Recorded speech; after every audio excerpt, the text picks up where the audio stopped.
En videos anteriores resolvimos la ecuación de onda, se dedujo para el espacio libre.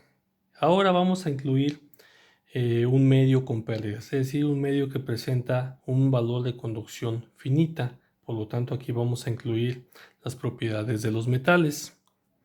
Dependiendo de la cantidad de conductividad que tenga un metal, es donde vamos a tener menores o mayores pérdidas. Por ejemplo, si yo tengo un metal de oro y un metal cobre, por ejemplo, sabemos que las propiedades de conducción del oro son mucho mejor que las del cobre, por lo tanto sus pérdidas pueden ser relativamente menores. Entonces, para eso vamos a regresar nuevamente a las ecuaciones de Maxwell en su forma diferencial y aquí las tenemos. Rotacional del campo eléctrico es igual a menos J omega mu, intensidad de campo magnético. Intensidad de campo magnético igual a J omega epsilon, campo eléctrico, más mi densidad de corriente. Entonces, aquí lo que necesitamos es ver cómo se va a comportar la densidad de corriente en un medio conductor. Vamos a recordar brevemente que nuestra densidad de corriente tiene unidades de ampere por metro. Entonces, para poder incluir esos efectos de la conductividad en nuestra ecuación de Maxwell, esta ecuación la vamos a sustituir por los siguientes términos. J omega epsilon, campo eléctrico, más sigma por campo eléctrico. Ahora bien, ¿quién es sigma? Sigma es la conductividad y sus unidades son Siemens sobre metro. Es decir, este parámetro sigma me va a decir qué tan buen conductor es el metal que yo estoy empleando. Y aquí lo mostramos, tenemos Siemens por metro, S mayúscula para no confundir con la unidad de segundo. Y campo magnético es volts por metro. Entonces, si yo tengo Siemens por metro por volts entre metro, esto es simplemente Siemens volts entre metro cuadrado. Y el Siemens, hay que acordarnos que es el inverso de los ohms. Entonces, yo tendría volts entre ohms por metro cuadrado. Y esto simplemente me da amperes. Entonces, amperes entre metro cuadrado. Entonces podemos observar que esta relación cumple perfectamente mi densidad de corriente. Entonces son las mismas unidades. Entonces lo que hicimos fue aquí sustituir el J por una relación que me incluya mi campo eléctrico para no estar manejando tres variables diferentes, que sea J, H y E. En este caso siguen siendo dos ecuaciones con dos incógnitas que son campo eléctrico e intensidad de campo magnético. Entonces, ya que tenemos esas ecuaciones, hacemos el mismo procedimiento que se hizo para cuando yo tenía un medio de conducción, como más bien de propagación, como el espacio libre. Aplicábamos la propiedad del rotacional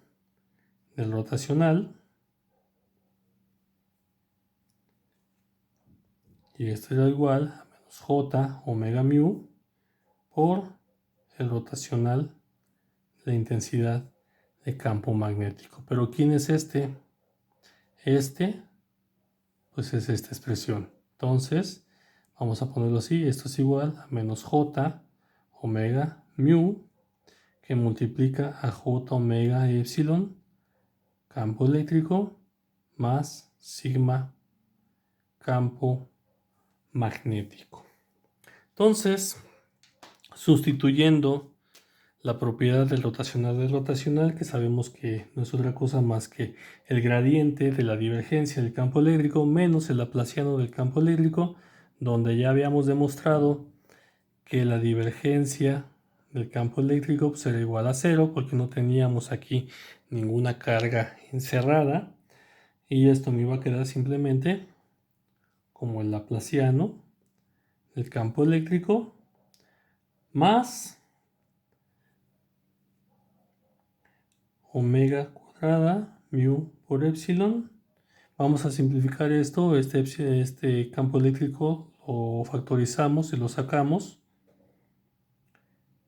que multiplica a 1 menos J sigma entre omega epsilon, y esto multiplicado por el campo eléctrico, y esto es igual con 0.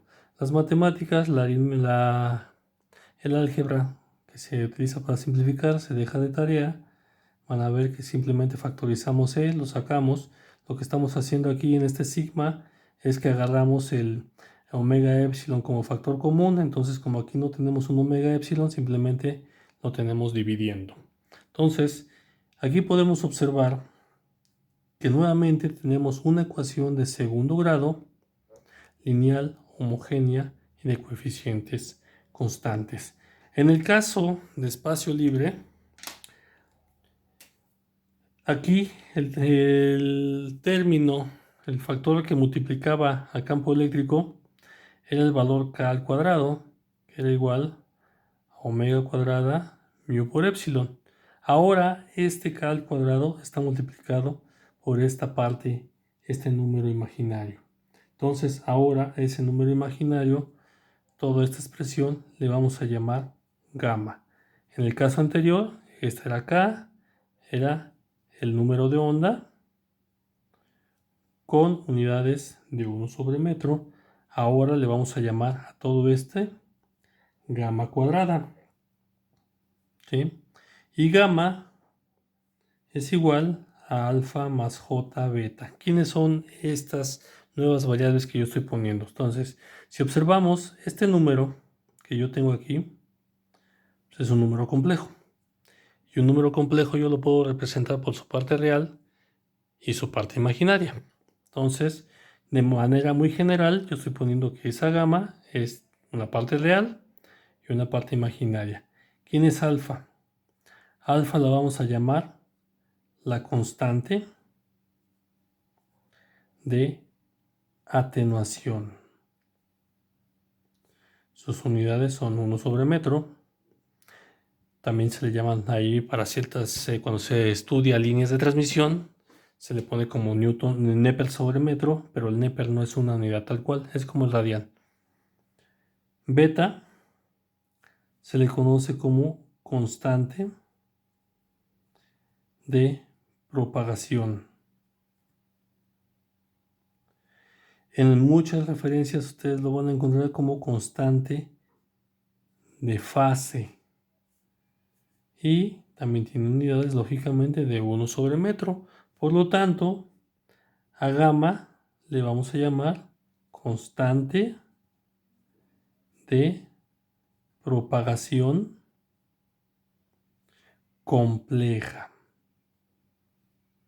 Alfa me va a decir cómo se va a atenuar la onda electromagnética en ese medio conductor.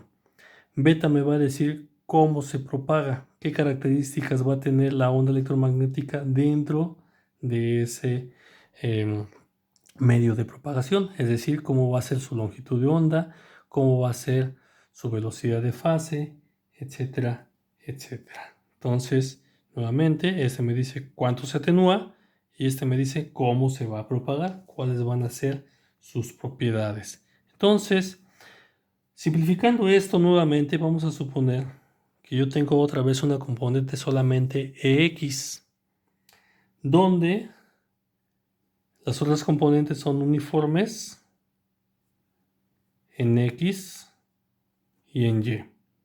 Por lo tanto, aplicando exactamente la misma definición que hicimos en el video anterior, yo voy a tener que mi laplaciano se va a transformar en la segunda derivada de la componente X con respecto a Z dos veces, menos mi constante de propagación compleja gamma al cuadrado por la componente de X, y esto es igual a 0. Nuevamente yo aquí voy a tener una ecuación diferencial de segundo orden, lineal, homogénea,